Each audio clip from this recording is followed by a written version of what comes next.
Dans cette section, nous allons présenter les définitions de la caractéristique de débit installé et du gain installé.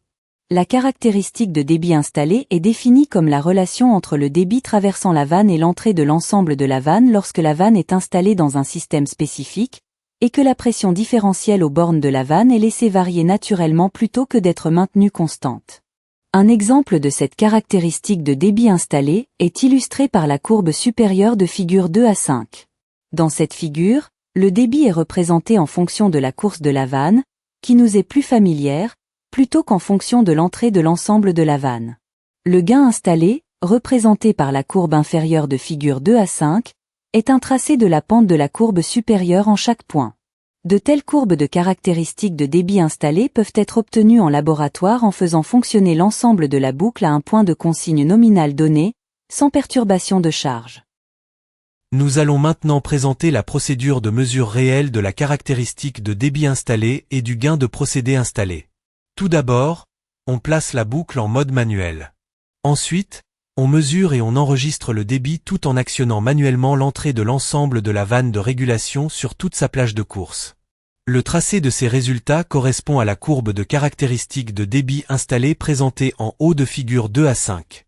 Ensuite, en évaluant la pente de cette courbe de débit en chaque point, on obtient la courbe de gain installé présentée en bas de figure 2 à 5. Par ailleurs, le gain de procédé installé à un point de fonctionnement unique peut également être mesuré sur site à l'aide de tests par échelon en boucle ouverte, figure 2 à 3. Quel que soit le point de fonctionnement, le gain de procédé installé se calcule simplement comme le rapport entre la variation en pourcentage de la sortie, débit, et la variation en pourcentage du signal d'entrée de l'ensemble de la vanne. Nous allons aborder l'objectif de la caractérisation du gain intrinsèque de la vanne. La raison pour laquelle on caractérise le gain intrinsèque de la vanne via différentes conceptions de garniture de vanne est de compenser d'autres variations de gain au sein de la boucle de régulation.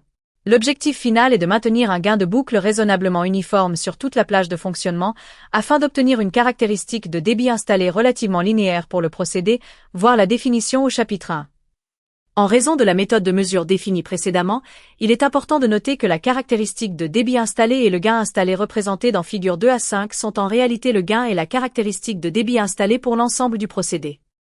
Examinons ensuite la relation entre la variation du gain de procédé et le choix de la vanne. Généralement, le gain de l'unité à réguler varie en fonction du débit. Par exemple, le gain d'un réservoir sous pression a tendance à diminuer à mesure que le débit traité augmente. Dans une situation où le gain du procédé diminue avec le débit, l'ingénieur en régulation des procédés souhaitera utiliser, à l'inverse, une vanne dont le gain augmente avec le débit. C'est précisément dans ce cas qu'une vanne à pourcentage égal est appropriée. Comme son gain augmente avec le débit, elle permet de compenser la diminution du gain côté procédé, aidant ainsi à maintenir le gain global de la boucle plus uniforme. Nous allons maintenant voir comment la caractérisation du gain intrinsèque de la vanne est liée à la compensation du gain de l'ensemble de la boucle. La raison pour laquelle on façonne intentionnellement le gain intrinsèque via la conception de la garniture de vanne est d'annuler les autres variations de gain survenant dans la boucle de régulation. L'objectif final est de maintenir le gain de boucle relativement uniforme sur toute la plage de fonctionnement, rendant ainsi la caractéristique de débit installé du procédé proche de la linéarité. Théoriquement, une boucle est réglée pour une performance optimale à une condition de débit correspondant à un certain point de consigne. Même si le débit varie autour de ce point de consigne, il est souhaitable de maintenir le gain de boucle aussi constant que possible pour préserver cette performance optimale. Si la variation du gain de boucle due à la caractéristique intrinsèque de la vanne ne compense pas exactement la variation du gain de l'unité régulée, alors le gain de boucle fluctuera en raison de la variation du gain de procédé installé. Cela rend non seulement l'optimisation du procédé plus difficile, mais présente également le risque que le gain de boucle varie suffisamment pour provoquer une instabilité, des cycles limites ou d'autres difficultés dynamiques. Si les deux relations inverses expliquées précédemment sont idéalement équilibrées, la caractéristique de débit installé de l'ensemble du processus devient encore plus linéaire. En pratique, la variation du gain de la boucle ne doit pas dépasser un rapport de 4 pour 1. Si ce rapport est dépassé, les performances dynamiques de la boucle se dégradent de manière inacceptable. Cependant, il n'y a rien de magique dans ce chiffre de 4 pour 1. C'est simplement une valeur sur laquelle s'accordent de nombreux praticiens du contrôle pour produire une plage de marge de gain acceptable dans la plupart des boucles de régulation de processus. Cette directive constitue la base de la spécification de limite de gain d'Antec suivante. La source est la Control Valve Dynamic Specification, version 3.0, novembre 1998, Antec Control INC, Toronto, Ontario, Canada. Ici, le gain du processus de boucle est défini comme un point zéro, c'est-à-dire le pourcentage de l'étendue du transmetteur divisé par le pourcentage de la sortie du régulateur, et la plage nominale est de 0.5 à 2.0, soit un rapport de 4:1. Il faut noter que cette définition du processus de boucle inclut tous les équipements de la configuration de la boucle, à l'exception du régulateur. Je voudrais maintenant vous présenter de quoi se compose le gain du processus. Le gain du processus est le produit des gains de divers équipements, tels que l'ensemble de la vanne de régulation, le système contrôlé comme un échangeur de chaleur ou un réservoir sous pression, la pompe, le transmetteur, etc. La vanne faisant partie du processus de boucle tel que défini ici, il est important de choisir un style et une taille de vanne qui produiront une caractéristique de débit installé suffisamment linéaire pour rester dans les limites de gain spécifiées sur toute la plage de fonctionnement du système. Si une variation de gain trop importante se produit dans la vanne de régulation elle-même, cela réduit la flexibilité du réglage du régulateur. Il est donc de bonne pratique de conserver autant que possible le gain de la boucle au niveau du régulateur. De plus, bien que le rapport de variation de gain de 4:1 dans la boucle soit largement accepté, tout le monde n'est pas d'accord sur les valeurs limites spécifiques de 0.5 à 2.0. Je voudrais aborder les divergences concernant les valeurs limites de gain. Certains experts du secteur préconisent l'utilisation de limites de gain du processus de boucle allant de 0.2 à 0.8. Cela maintient également un rapport de 4:1. Cependant, le danger potentiel inhérent à l'utilisation de cette plage de gain réduite est qu'à la limite inférieure de la plage de gain, la vanne pourrait osciller fortement même lors d'un fonctionnement normal. Une bonne pratique d'exploitation consiste à maintenir les oscillations de la vanne en dessous d'environ 5%. À l'inverse, il est également risqué de laisser le gain devenir trop important. Si le gain de la boucle devient trop élevé à un certain point de la course, la boucle peut devenir oscillatoire ou même instable. Je voudrais maintenant vous présenter le concept de plage de régulation. Pour garantir de bonnes performances dynamiques et la stabilité de la boucle sur une large gamme de conditions de fonctionnement, les experts de l'industrie recommandent que les équipements de la boucle soient conçus de manière à ce que le gain du processus reste dans la plage de 0.5 à 2.0. L'optimisation du processus nécessite le choix d'un style et d'une taille de vanne qui maintiendront le gain du processus dans la plage de limite de gain sélectionnée sur l'ensemble le plus large possible de conditions de fonctionnement. Comme la minimisation de la variabilité du processus dépend fortement du maintien d'un gain installé uniforme, la plage dans laquelle une vanne peut fonctionner tout en respectant les limites de spécification de gain acceptables est appelée la plage de régulation de la vanne. Cette plage de régulation varie considérablement selon le style de la vanne. La figure 2 à 6 compare une vanne papillon de taille de ligne à une vanne à siège, globe, de taille de ligne. Nous comparons l'influence du choix du style de vanne, valve style, sur la plage de régulation globale. Je voudrais présenter l'impact du style de la vanne de régulation sur la plage de régulation.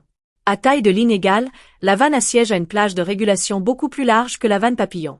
D'autres styles de vannes, tels que les vannes à boisseau V-notch ou les vannes à clapet excentré, se situent généralement entre ces deux plages.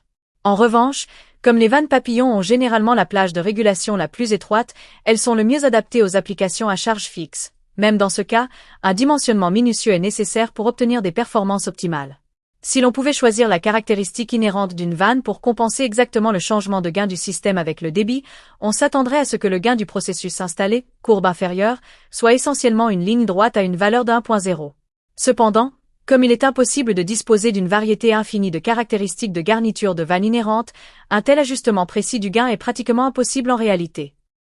La situation où un alignement précis du gain est difficile, comme mentionné précédemment, peut être partiellement compensé. Cependant, le problème est que certains styles, tels que les vannes papillons ou à boisseau sphérique, ne proposent pas d'alternative de garniture de vanne permettant de modifier facilement la caractéristique inhérente.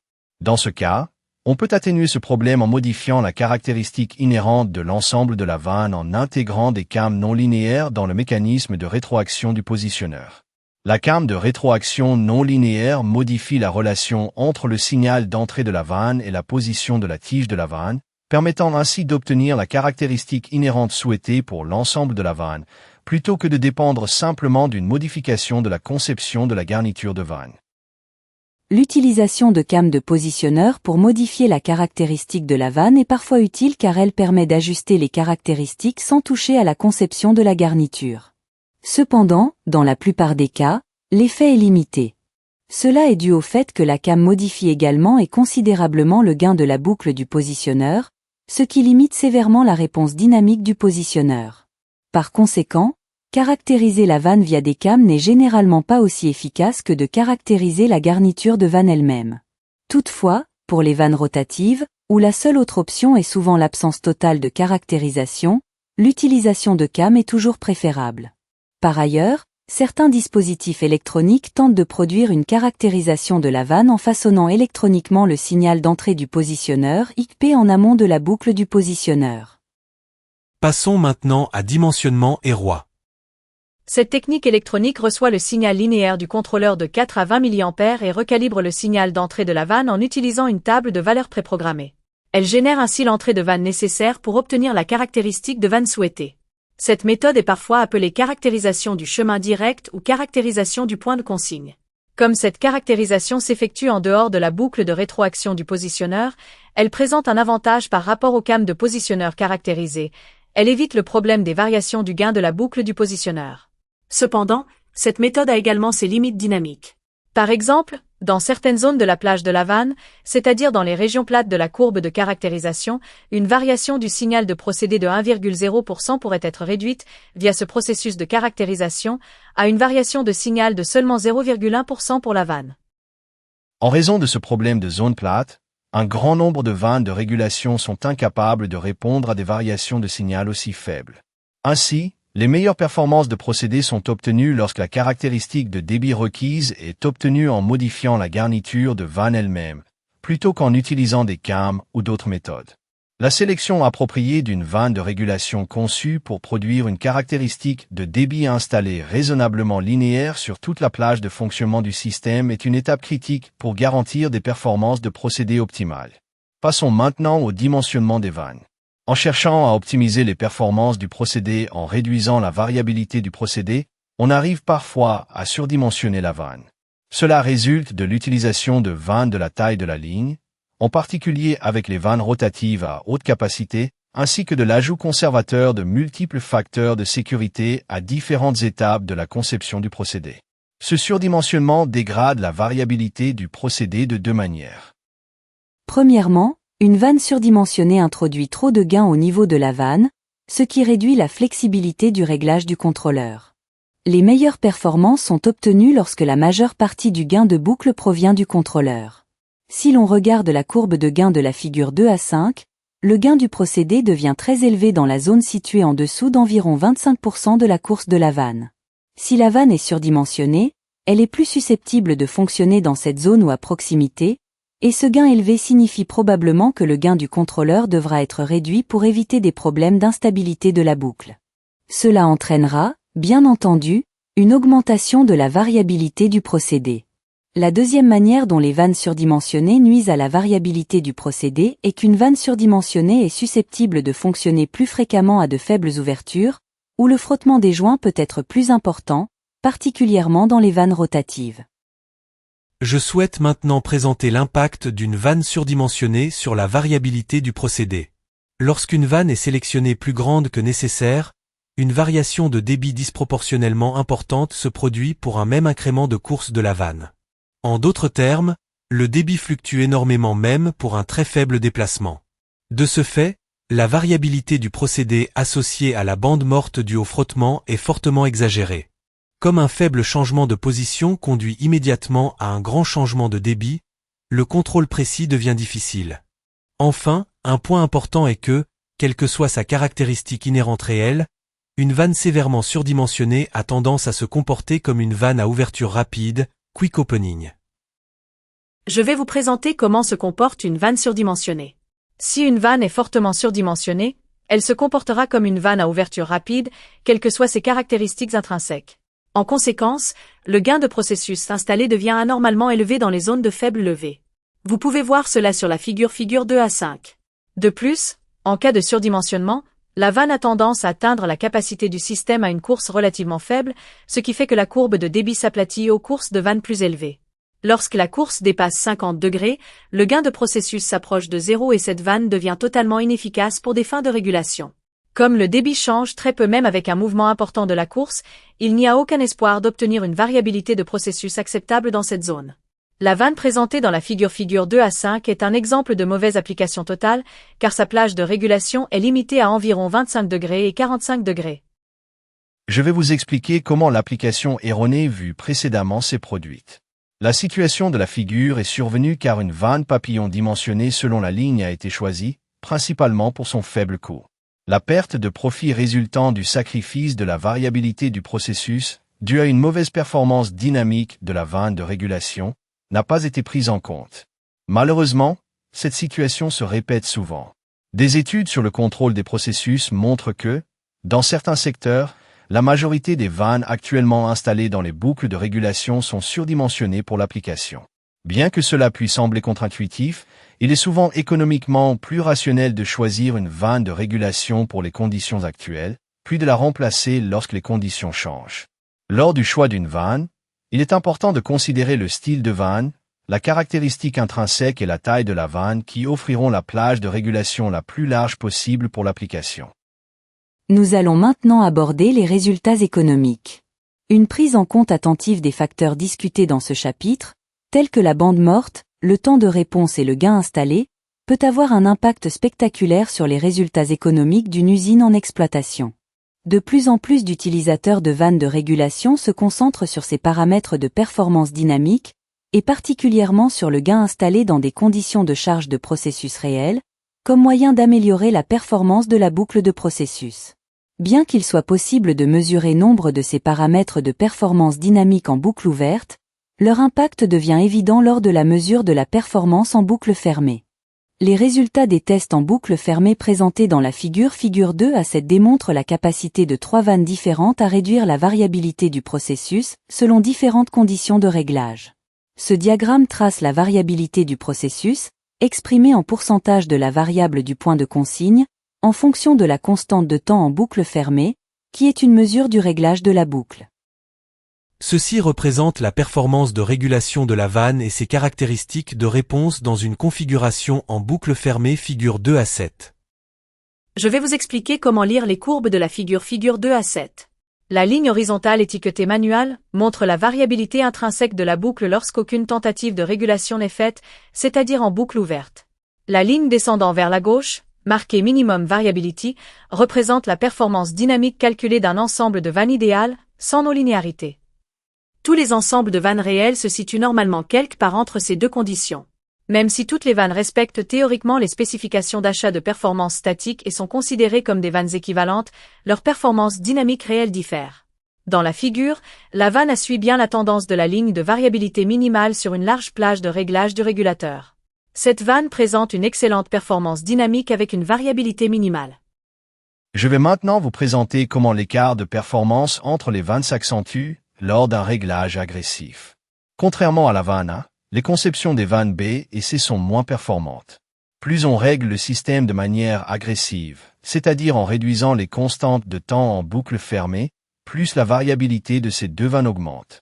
Bien que les trois conceptions de vannes soient capables de réguler le processus et de réduire la variabilité, deux d'entre elles le font moins efficacement. Imaginons ce qui se passerait si la vanne B, moins performante, était remplacée par la vanne, la plus performante, et que le système était réglé selon les mêmes conditions de boucle fermée. Nous aborderons l'effet quantitatif dans la section suivante. Nous allons maintenant présenter l'effet économique du remplacement d'une vanne, tel que vérifié par des essais en boucle fermée. La figure 2 à 7 montre la courbe de performance en boucle fermée, représentant la variabilité du procédé exprimée en pourcentage de la variable du point de consigne, en fonction de la constante de temps en boucle fermée sur l'axe horizontal.